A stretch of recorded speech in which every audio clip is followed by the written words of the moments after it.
welcome back to Kids Gardening with Liz. I'm Liz and I'm here at the Rosemead High School Best of Times Garden, and today I want to talk to you about heirloom vegetables and GMO vegetables and the difference.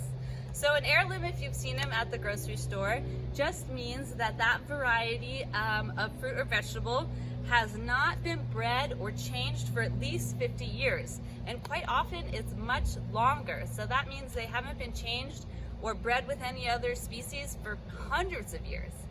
So the reason that we like having these in our garden is because we often don't see these types of vegetables in the grocery store. Hundreds of years ago, there were thousands of different varieties of each type of vegetable. There wasn't just one or two types of tomatoes. There was 100 different types of tomatoes, and there wasn't just one or two types of potato.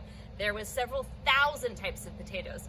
But over the years, with genetically modified food and just our general preference to have bigger, brighter fruit that's just one or two colors, we've slowly bred out all these different varieties, and now we only find a couple in our supermarkets. So at Eco Urban Gardens, in our Farm to School program, we like to try varieties that you can't find, like this very cool ghost cucumber, sometimes called a Casper cucumber. It is just a regular cucumber, great for pickling, but it is just a totally different color.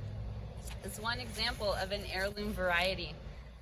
So the opposite of an heirloom or a GMO is just a plant that's been genetically modified or bred over the years to have certain character traits. So often in America, we like our food to be bigger and brighter and perfectly round, but often that sacrifices vitamins and flavor.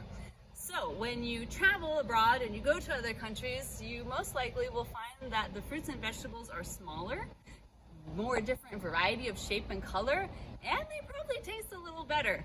So when you're at your local farmer's market, you want to keep an eye out for those heirloom varieties because they're just more interesting to grow at home, and they can have more nutrients and they can taste better as well. So I hope this helps you when you're out shopping for your veggies and fruits this summer. And if you have more questions about heirlooms and GMOs, or if you have your own heirloom variety you would like to share with us, you can reach out to us through our website at ecourban.org. Thanks so much. See you next time.